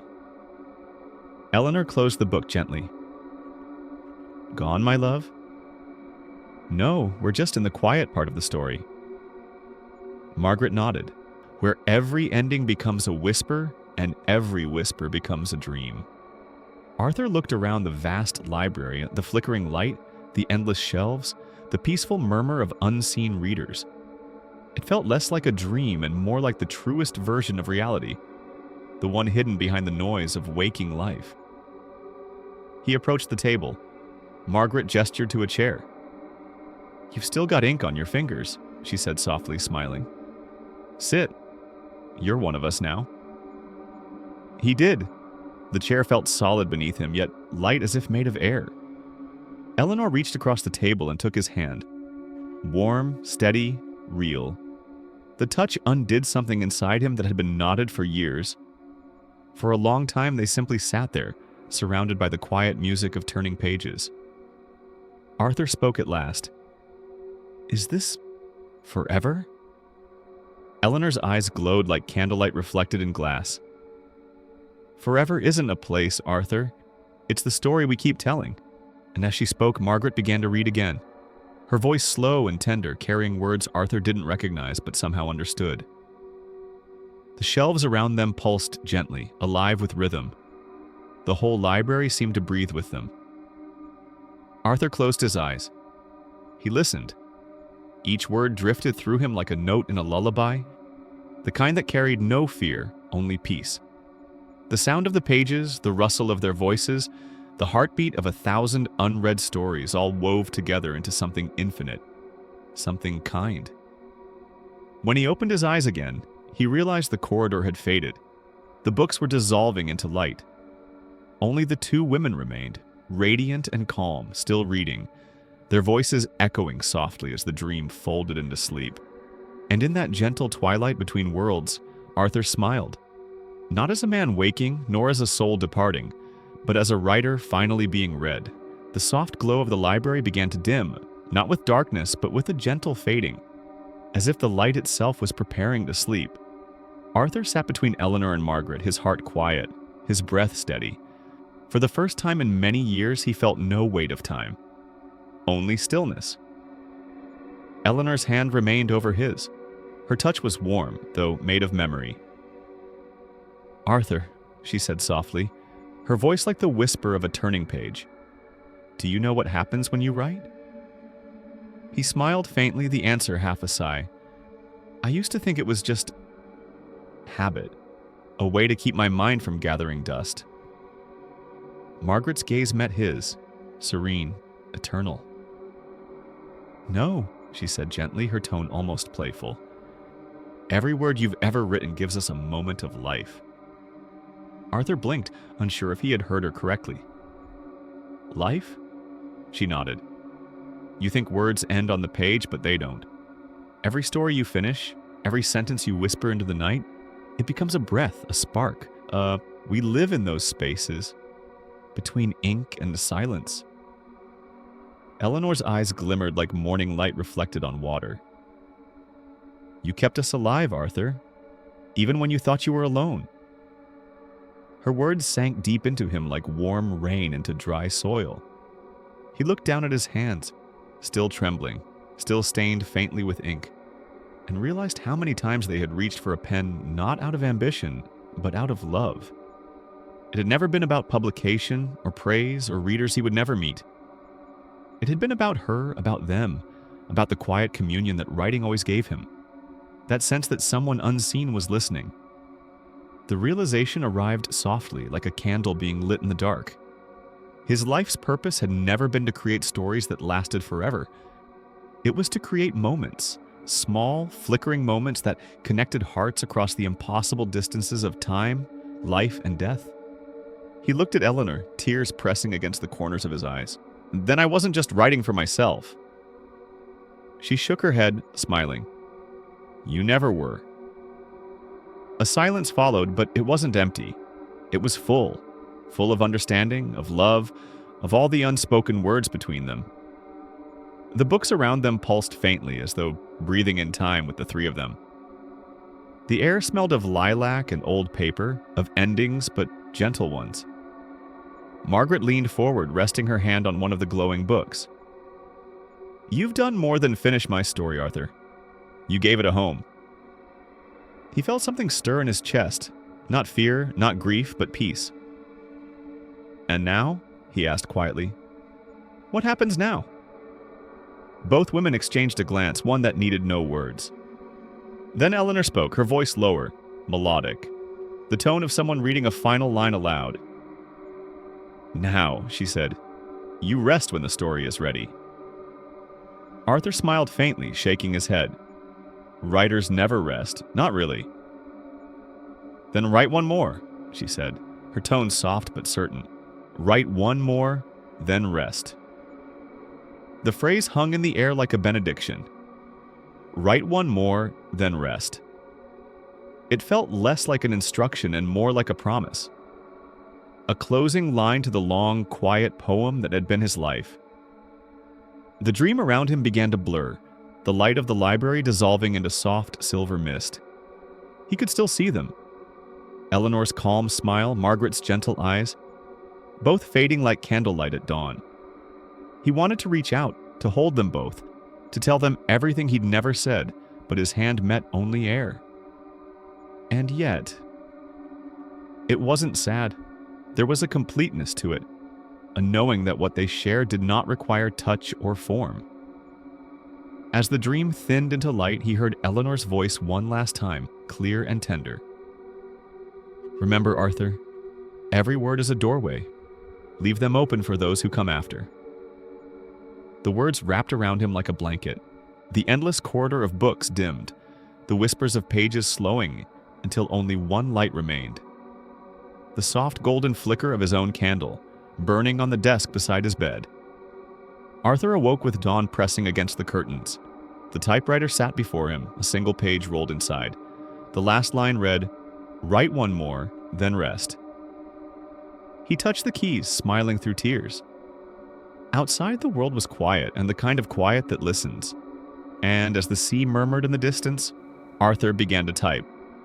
His words came slowly, tenderly, each one a heartbeat. He didn't know if it was the beginning of a new story or the ending of the last, but it didn't matter. Somewhere, in the hush between worlds, he knew they were listening, and that was enough. Morning came softly as though the light itself had crept in on tiptoe. The first warmth of dawn slipped through the thin curtains, brushing across the old wooden floor and over Arthur's weathered hands. He stirred slowly, his body still heavy with sleep, but his heart strangely light. The air in the apartment felt different, gentler, freer, as if something unseen had finally exhaled after years of holding its breath. Dust motes floated in the golden glow, glimmering like drifting stars. Somewhere in the distance, a gull called out over the harbor, and the world seemed to hum quietly in reply. Arthur sat up, blinking into the soft light. The typewriter rested on his desk, perfectly still. No trembling keys, no ghostly whispers of paper shifting. Only silence, not the uneasy kind that once haunted the apartment, but a tender, restful quiet. He drew a slow breath. The scent of tea leaves and old pages lingered faintly in the air, mingling with the salt of the morning breeze that slipped through a slightly open window. For the first time in a long time, the room didn't feel lonely. It felt whole. He rose carefully, joints protesting in small, familiar ways, and crossed the room to his desk. His fingers brushed the cool metal of the typewriter, the same one that had once clacked furiously in the dead of night, echoing words not entirely his own. Now it was still, at peace. Arthur smiled. "You did it," he whispered softly, unsure if he was speaking to Margaret, to Eleanor, or perhaps to the unseen thread that bound them all together. "You finished it." The clock on the wall ticked slowly, an old companion marking the rhythm of his solitude. Yet even that sound seemed softer today, like it too was resting after a long vigil. He poured himself a cup of tea, watching the steam curl upward like the spirit of something newly freed. The first sip was warm, grounding, the taste of normalcy, of mornings without mystery. For a moment, he thought of how strange it was to miss the haunting, to miss the soft knocks, the candlelight flickers, the faint scent of lilac that used to linger just before sleep. The apartment was quiet now, but it wasn't empty. The silence seemed to hum with gratitude, with the presence of things unseen but deeply felt. Arthur returned to his chair and opened the final manuscript. The pages fluttered slightly in the morning breeze, and sunlight spilled across the words he and Margaret had written together. He read the last line aloud, and she turned the final page. He smiled, letting the sentence hang in the still air. There was beauty in endings, he realized, not because they meant goodbye, but because they allowed peace to take root where longing once lived. Then, just as he was about to close the manuscript, he noticed something. A faint rustle, so subtle it could have been the wind. He froze, eyes lifting toward the typewriter. The old machine sat motionless for a moment. And then, with the softest click, one key pressed itself down. Arthur's breath caught in his throat. Slowly, deliberately, the carriage moved. Another click, another letter. He leaned forward, watching as the words began to form. Smooth, steady, graceful strokes appearing on a blank sheet that hadn't been there a moment ago. When the typing stopped, he waited a long while before daring to approach. His heart beat quietly beneath his ribs, not in fear, but in wonder. The page read, "The reader is you." Arthur stood there for a long time, staring at the simple sentence. It was elegant, final, yet boundless in meaning. He exhaled softly, the corner of his mouth lifting into the smallest of smiles. "Yes," he whispered. "Of course it is." It was never just about him, or Margaret, or Eleanor. The words had always reached beyond the page, into the hearts of those who found them, who listened, who dreamed. Somewhere, perhaps even now, someone would read his story, or hear it whispered before sleep, and feel what he had felt, that they were not alone, that even in silence there were voices waiting to be heard. Arthur folded the page gently, tucking it into the finished manuscript. Outside, the world gleamed with morning light. The waves murmured softly beyond the windows, the air full of the scent of sea and tea and peace. He sat down by the window, eyes half closed, hands resting lightly in his lap. The apartment breathed once more, not haunted, not hollow, but alive. And as the sun climbed higher, Arthur smiled to himself, feeling the warmth on his face. Perhaps this was what it meant to finish a story. Not to stop writing, but to know that the words had already found their way into someone else's dream. The typewriter sat silent, waiting. And somewhere, yet in the space between sleep and waking, the next reader began to turn the page. The morning unfolds like a slow, forgiving breath. The sea, usually a distant murmur from Arthur's apartment, now lies before him. Endless, shimmering, impossibly calm. For the first time in years, he has stepped beyond the familiar walls of his solitude. His shoes press lightly into the cool sand, each footprint erased by the soft sigh of retreating waves. The world feels different, not louder, but more awake. The gulls wheel above him in wide, effortless circles, their wings carving bright paths through the pale blue. Children's laughter echoes from down the beach, blending with the rhythmic hush of the tide. It feels like life is whispering again after so long being silent. Arthur pauses to watch the water draw silver ribbons around a cluster of seashells. The sunlight rests gently on his shoulders, neither harsh nor hot, simply present, like a hand laid in quiet reassurance. He realizes how long it's been since he's felt the sun without hurry or purpose.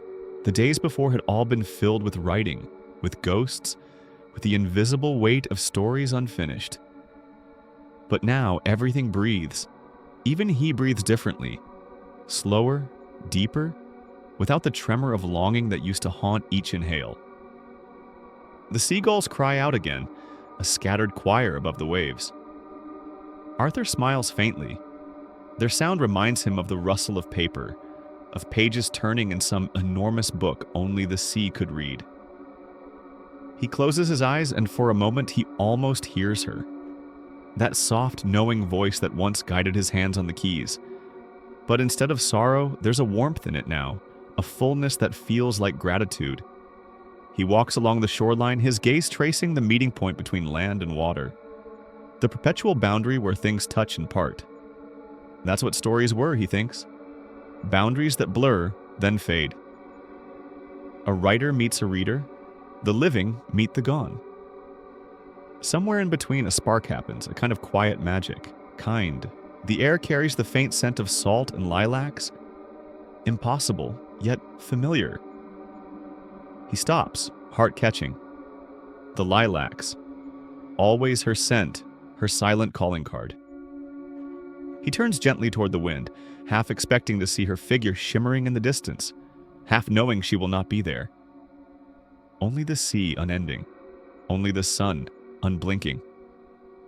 He walks further until the tide touches his shoes. The water is cold, alive. It folds around his ankles as if greeting him, and for a second he feels as though the ocean itself knows his name. A strange peace descends, not the kind born from forgetting, but from understanding. The kind that comes when everything that needed to be said has been written, and everything that needed to be heard has finally been heard. Arthur bends to pick up a fragment of driftwood, its surface smooth and pale like old paper. He turns it over in his hands, thinking he might keep it as a memento, but as he does, something else catches his eye. A small, water-worn rectangle fluttering at the edge of the tide. It's not a shell, nor seaweed. It looks like paper.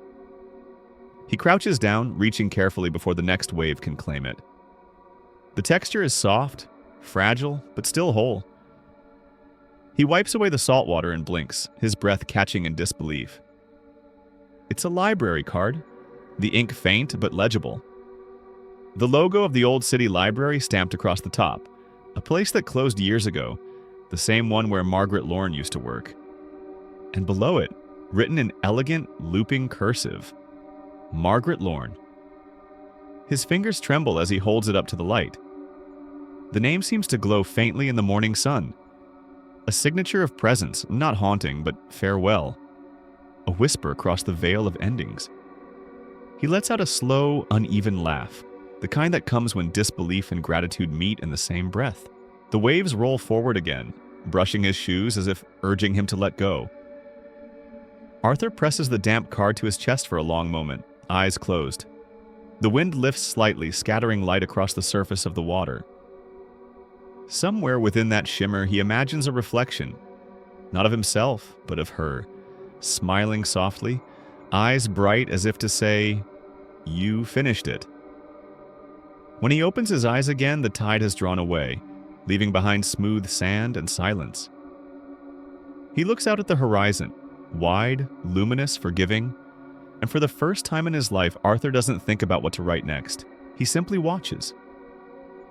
The sea breathes, the gulls call, the morning stretches open like a blank page, waiting but not demanding, and he, once a man burdened by words, stands quietly within that silence, not lost, not haunted, but finally home. That night, the world is hushed in amber light. The sea breeze drifts softly through the open window, carrying the faint scent of salt and lilac. Arthur sits at his desk, the same desk where nights once blurred into endless clicking, where silence used to press heavy on the walls. But tonight, the silence feels tender, like an old friend returned. The typewriter rests before him, untouched since the morning. Its keys gleam faintly under the lamp like sleeping eyes that once saw too much. He runs his fingers lightly over them, tracing the smooth grooves, remembering the rhythm that once carried him through fear, through loss, through love unspoken. He exhales slowly, then whispers into the stillness, "Good night, Margaret." For a heartbeat, there is nothing. Only the creak of the floorboards and the soft pulse of waves beyond the window. Then from somewhere near the typewriter comes the faint, unmistakable sound of a page turning. Not haunting, not startling. Just a gesture, small, knowing, infinitely kind. Arthur closes his eyes. A warmth rises through him like candlelight behind his ribs. The room does not feel empty anymore, it feels listening. Every object seems to breathe in rhythm. The books, the curtains, even the dust motes floating in the lamplight. He smiles faintly. "You're still here," he murmurs. And in that gentle quiet, it feels as though she smiles back. The air hums softly, and from somewhere deep within the hush comes the faintest echo, the soft mechanical rhythm of typing. Not rapid, not frantic, but calm, deliberate, almost meditative. Tap, tap, tap. Each keystroke lands like a heartbeat, steady and patient. Arthur opens his eyes and watches the typewriter. The keys remain still, yet the sound continues, resonating from somewhere just beyond the visible. He doesn't move. He only listens.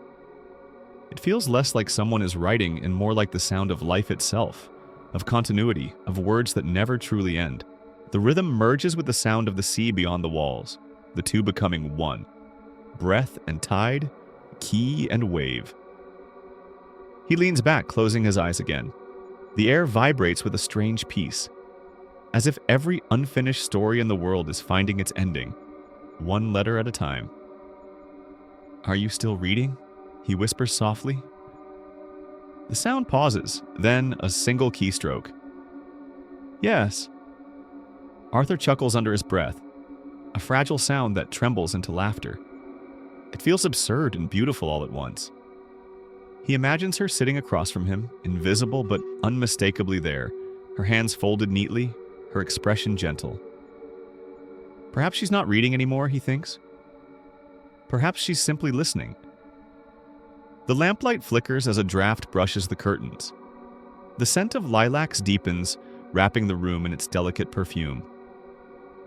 He thinks of her voice, how it once rose and fell with the rhythm of stories, how each syllable carried warmth even through the quiet ache of time. "Do you still read them aloud?" he asks softly. Another faint sound, the whisper of a page turning. Arthur nods slowly. "Good," he says, smiling to himself. "Then I'll keep writing them." He reaches for a blank sheet of paper.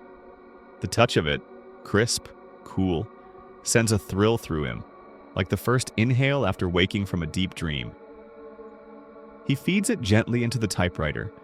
His fingers hover above the keys. The room waits. For a long moment, he doesn't know what to write. But then he remembers the dream. The vast library, the voices reading his words beyond the veil of waking. He remembers Eleanor and Margaret, side by side, radiant and calm. He remembers what they told him. Every word you write gives us a moment of life. So he begins, not to fill the silence, but to honor it. The first keystroke lands softly, then another, then another. The rhythm joins with the ghostly one, his living hands blending with the eternal. 2 cadences, 2 heartbeats, 1 story. Outside, the wind shifts. The moonlight brushes the window pane, scattering faint reflections across the floor. Each flicker feels alive, as if the night itself leans closer to listen. Arthur writes until the words blur into the rhythm, until his own breathing becomes part of the music. There's no urgency, no fear of ending. Only flow, only presence. When he finally stops, the last line sits on the page like a prayer. Love lingers in the act of listening. He reads it aloud. His voice trembles, then steadies, warmed by something unseen. From the corner of the room, the faint sound of a page turning answers once more. Arthur exhales, eyes soft. "Good night, Margaret," he says again.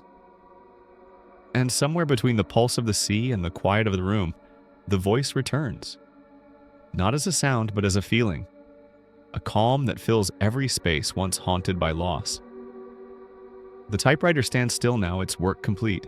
The heartbeat fades, leaving behind only the slow rhythm of the waves, as if the ocean itself has taken up the story. Arthur leans back, the faintest smile resting on his lips. The night feels whole again. In the silence that follows, he realizes there are presences that never truly leave, only voices that turn pages forever, softly, endlessly, in love. The night folds itself around the apartment like a slow exhale. The lamps burn low, their light trembling on the edges of the walls. Arthur sits at his desk, surrounded by the scent of paper and lilac, the last echo of a story completed.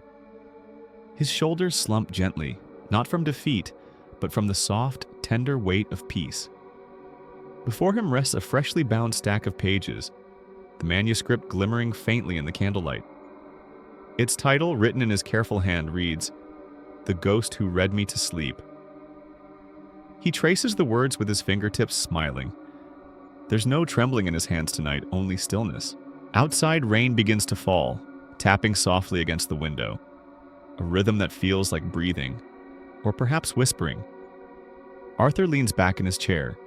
The typewriter sits silent, its keys finally at rest. The air hums faintly with warmth. A presence not gone, but gently watching. Somewhere in the hush, he imagines Margaret's hand resting on the back of his chair, steady and proud.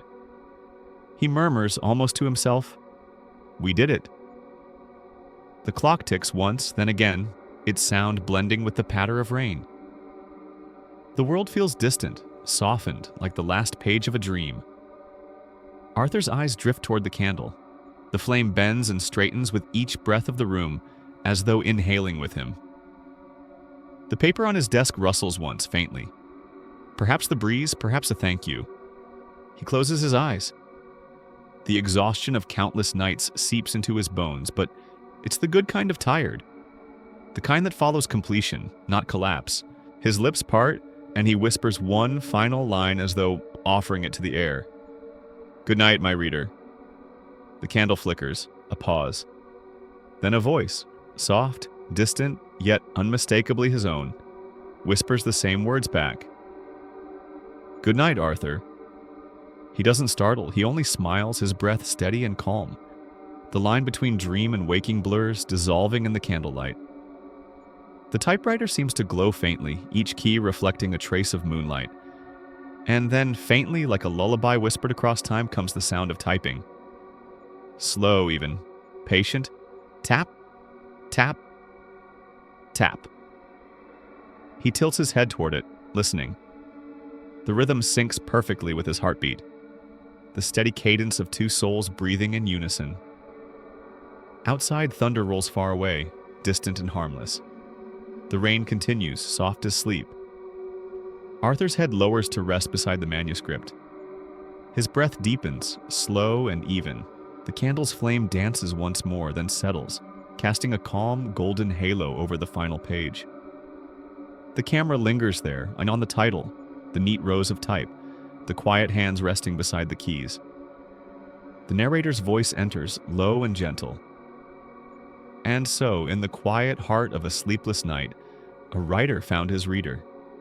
And together they wrote themselves home.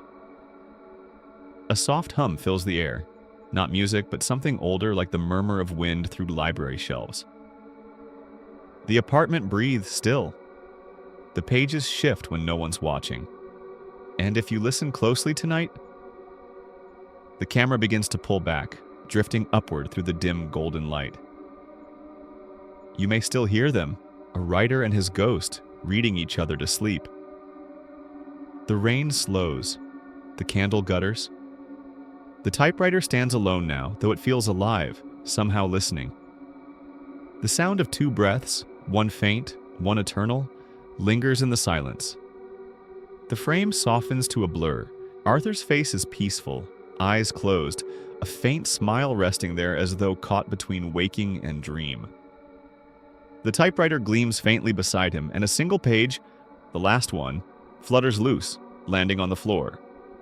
On it, a single sentence appears, typed in the smallest, most delicate letters. The reader is you. Silence deepens.